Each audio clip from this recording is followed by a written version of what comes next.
Mis amigos, ¿cómo están? Bueno, en esta semana tan llena de interrogantes, de prácticamente una semana convulsionada desde el punto de vista político, es innegable el hecho de que en estos tiempos no se puede tener una neutralidad, ¿sí? Porque quiera que no, es una situación que nos afecta a todos los colombianos, esta situación de la reforma tributaria. Una reforma tributaria que pues es bastante discutible y la verdad pues nosotros en el día de hoy no pretendemos venirnos a dar de politólogos ni nada por el estilo. Pero es necesario que empecemos a mirar una cantidad de cosas para poder entender de qué en realidad, de qué lado estamos, ¿sí? Entonces pues nada, el día de hoy mi amigo, mi compadre John Wick y yo queremos pues eh, explicar un poco de lo que significa el hecho de tener una afiliación política en este momento y de por qué este tipo de medidas económicas dañarían aún más la economía de este país que está muy golpeada por cuenta de la pandemia y por los malos manejos de los gobiernos en general. Para poder entender de qué vertiente estamos hablando, pues tendremos que hablar de historia. ¿Sí? Vamos a tratar de hacer una breve historia de política en Colombia. Entonces resulta que pues Colombia se independiza de España, supuestamente en el año 1810. Luego, luego en 1819 ya se produce la batalla de Boyacá y supuestamente se sella totalmente la independencia. Pero ¿quién en realidad toma el poder? Toma el poder los criollos que son burgueses, ¿sí? Es decir, gente que tiene muchísimos recursos y que va a tener es prácticamente una élite, ¿sí? Si nosotros nos ponemos a mirar a lo largo de los años, eso ha pervivido, ¿sí? A lo largo de muchos años. Las élites son las que han mantenido el poder en Colombia. ¿Qué sucede? Empiezan esas élites a tener algo de diferencias ideológicas más venidas de Europa que en realidad instituidas por las reales necesidades del pueblo colombiano. El pueblo no importa, ¿sí? El pueblo nunca ha importado, ¿sí? Por eso Álvaro Salón Becerra en su libro Al pueblo nunca le toca, creo que esa es la frase más lapidaria que aquí podemos ver, ¿sí? ¿Qué sucedió? Se crearon dos partidos, más por la necesidad de crear una división entre los bolivarianos y los santanderistas, que a su vez pelean por, desafortunadamente, el amor de dos hermanas, Nicolasa y Bernardina Ibáñez. Esa es desafortunadamente la verdad. Pero las dos vertientes prácticamente luchan por lo mismo, tienen los mismos intereses y pues propenden únicamente por aumentar su capital. Aparecen los conservadores.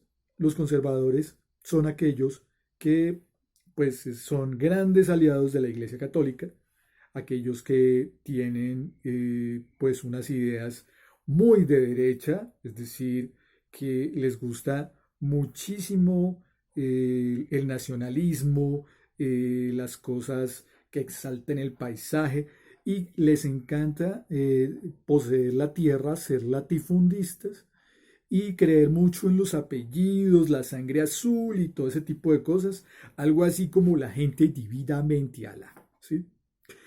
Por el otro lado, tenemos a quienes, entre comillas, son sus rivales, que son los liberales. Los liberales supuestamente nacen en la Edad Media, ¿sí? Luego de las cruzadas, y son esos soldados que supuestamente habían ido allá como siervos prácticamente, y regresan con muchas riquezas y empiezan a poner negocios. Y esos negocios entonces se vuelven muy prósperos y a partir de ahí ya se comienza a lo que se llama la compra de la cultura, ¿sí? Estas personas empiezan a partir de sus riquezas a adquirir cultura, a educarse, a hacer una cantidad de cosas. Entonces se vuelven las dos fuerzas que una desvirtúa a la otra, ¿sí? Pero en realidad no pasa de ser una como una diferencia mínima. Estoy hablando del caso en Colombia, ¿sí? Este caso colombiano, las diferencias son mínimas en un principio. Las cosas se ponen complicadas ya en el siglo XX, después del asesinato de Jorge Eliezer Gaitán. Cuando se asesina a Jorge Eliezer Gaitán, que pues desafortunadamente hasta este momento no sabemos quién ordenó su asesinato, si fue un crimen de Estado, si es un delito de lesa humanidad, o si en realidad se trataba de asesinar o quitar del camino a un caudillo que le iba a dar fuerza al pueblo y le iba a quitar el poder a esas élites liberales y conservadoras. En esa época solo existían dos partidos políticos, los liberales y los conservadores. Entonces, obviamente, por su condición humilde, por una cantidad de fenómenos y cosas que tuvo que vivir Gaitán, se filió más hacia el lado del Partido Liberal, ¿sí? Y el mismo Partido Liberal, pues, fue dividido a las elecciones del año de 1946, si no estoy mal, y pues ganó el rival conservador de la época, Mariano Ospina. Pero realmente empezó a coger mucha fuerza sus discursos, sus arengas, todo este tipo de cosas, y empezó a calar mucho en el pueblo el mensaje de Gaitán. Entonces, las élites se preocuparon mucho porque resulta que él podría llegar a ser el presidente en las elecciones de 1950.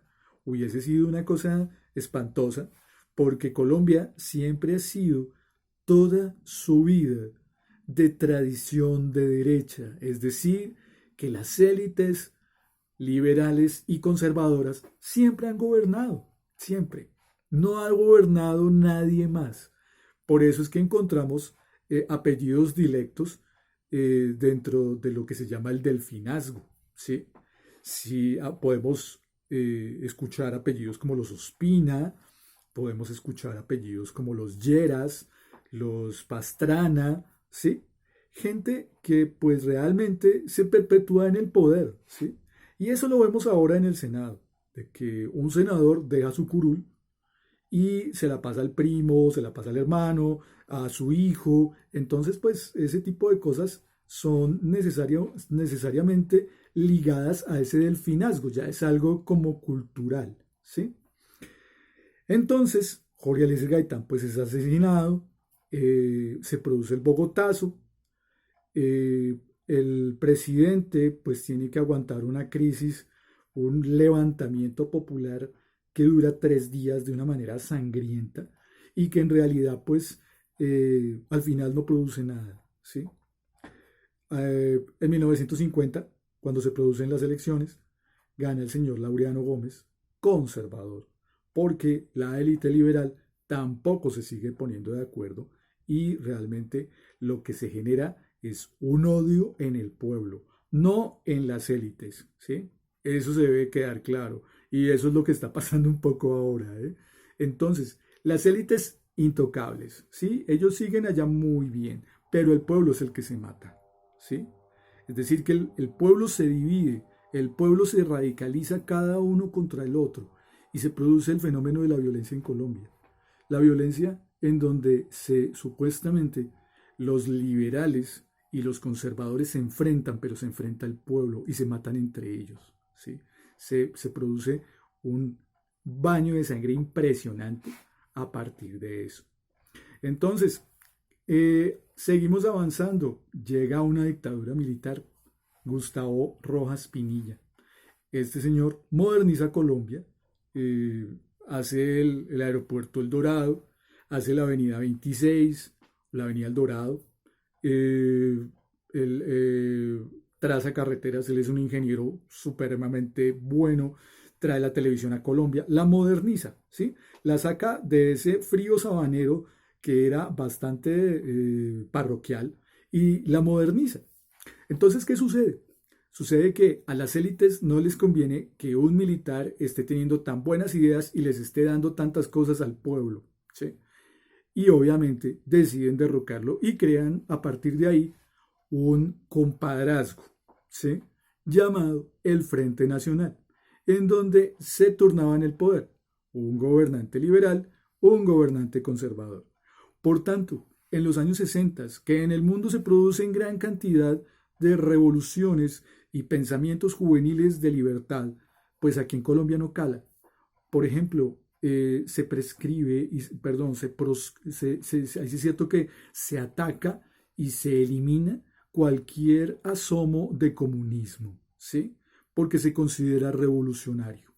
Entonces, partidos como el MOIR, como el Partido Comunista Colombiano, sufren muchísimo, porque a partir de ahí son señalados con el dedo. Y pues obviamente los gobiernos siempre van a ser liberal, conservador, liberal, conservador, liberal, conservador hasta el año 1970. En el año 70 se lanza el general Gustavo Rojas Pinilla, que había sido derrocado por un partido político llamado la ANAPO. Y resulta que el Partido Conservador lanza a Misael Pastrana Borrero. ¿Qué sucede esa noche de elecciones? Se va la luz, supuestamente, y empiezan a decir de que en un principio iba ganando por un amplio margen el general, iba disparadísimo, y de un momento a otro se queda y gana las elecciones por un amplio margen Misael Pastrana. Entonces todo el mundo comienza a, todavía más el pueblo se enardece, porque resulta que acaban de quitarle el poder a la única persona que les había ayudado, ¿sí? Entonces se crea un movimiento guerrillero llamado el M-19. El M-19 se vuelve como una guerrilla de esas románticas, en donde lo primero que hacen es robar la espada de Bolívar que estaba en la Quinta de Bolívar. Por ejemplo, crear un túnel para robar armas del Cantón Norte, ¿sí? Que es un depósito, un arsenal tremendo, un depósito de armas impresionante. Entonces todo esto lleva a que se empiecen a radicalizar, aparezcan muchos movimientos guerrilleros, ¿sí? En los años 60, por ejemplo, aparecieron las FARC y precisamente nacen porque precisamente fueron, digámoslo así, como medio traicionadas por los políticos, por los delfines, ¿sí? Fueron traicionados por ellos. Entonces, pues se generó todo esto y entonces el país político decidió alejarse completamente del pueblo, ¿sí? El pueblo solo existe cada 4 años o cada 2 años cuando hay elecciones. De resto no existe. Entonces este pueblo sencillamente se mata entre ellos. Y la historia nuestra es esa, la de la violencia. Si lo vamos a venir a extrapolar hasta ahorita, pues hombre, nuestra historia ha sido de asesinatos, de crueldades, de secuestros, de masacres, de cualquier cantidad de cosas. Y ahora las posiciones están aún más radicales, ¿sí? Porque nosotros a veces nos dicen que nosotros, por ser pobres, tenemos que ser de izquierda. Recordemos la derecha. La derecha son los latifundistas, aquellos dueños de la tierra, más los comerciantes antiguos y que se volvieron burgueses. Es decir, que adquirieron mucho dinero a partir del comercio, de los negocios, y se convirtieron en grandes señores de la propiedad, ¿sí? Mientras que la gente de izquierda, ¿sí?, es la que propugna por un modelo comunista o socialista, ¿sí? Recuerden que los comunistas era la Unión Soviética, Cuba, Corea del Norte, China, en donde los medios de producción son propiedad del Estado. Es decir, que el Estado a usted le daba absolutamente todo, desde la comida diaria hasta el par de zapatos que usa, ¿sí? Todo se lo da el Partido Comunista, es decir, el Estado. Entonces usted no tiene libertad de absolutamente nada. Usted cree que solamente es una maquinita con la cual usted trabaja, ¿sí? Usted trabaja y le responde al Estado con su saber, ¿sí? Entonces ahí podemos ver que sencillamente en el modelo comunista hay muchísimo de que hay, pues por lo menos una buena educación, hay una buena salud, hay una recreación, hay, digamos, una vida que es apenas justa, ¿sí? En donde no hay riqueza ni propiedad privada. Mientras que si nos vamos a la derecha, pues obviamente se trata de atesorar riqueza de una manera brutal para que podamos entender de que lo importante es el tener y no el ser. A partir de las protestas que se han venido presentando, pues la élite es la que tiene la riqueza en Colombia. ¿Sí?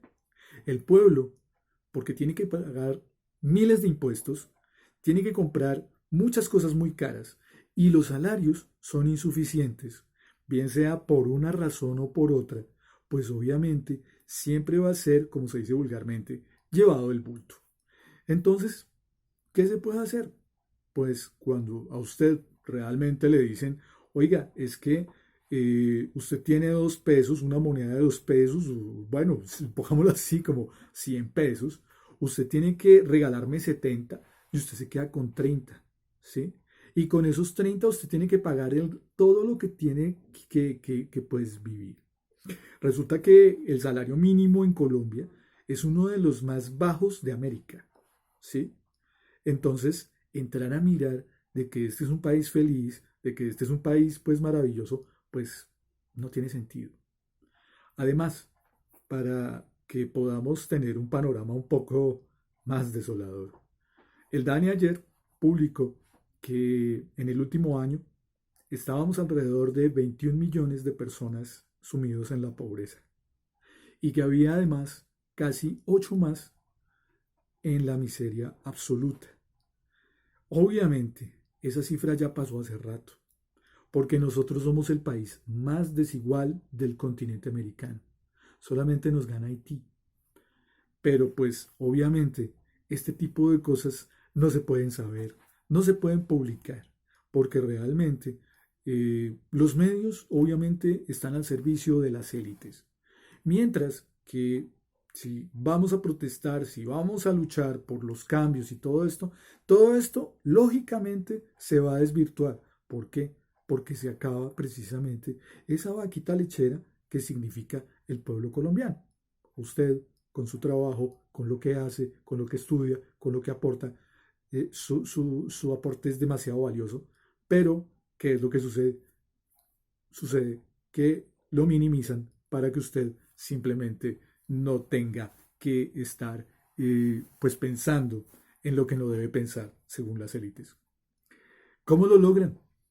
Dañando la educación, que los servicios de salud sean malísimos, porque precisamente Colombia es el tercer país del mundo con el peor manejo de la pandemia, y que el bienestar sencillamente no exista, porque muchas personas tienen que trabajar en empleos informales para poder conseguir el diario vivir.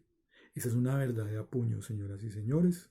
Qué pena con ustedes, pero en estos tiempos uno no puede que dejar de pues tomar uno u otro partido y generalmente las personas que más defienden a las élites son las personas que desafortunadamente han sido más engañadas a lo largo de muchas décadas por esas mismas élites.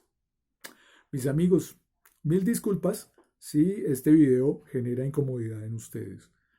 Y pues ojalá que no vaya a ser censurado para ese pequeño y selecto público al cual generalmente está dirigido. Muchísimas gracias por todo. Por favor, cuídense muchísimo. En estos tiempos convulsos es mejor siempre llevar el tapabocas, siempre lavarse las manos, eh, evitar la aglomeración, aunque eso es imposible, ¿sí? Porque, como decía el Che Guevara, hasta la victoria siempre. Cuídense mucho. Muchísima suerte en todo. Los apoyamos y Hakuna Matata. Chao.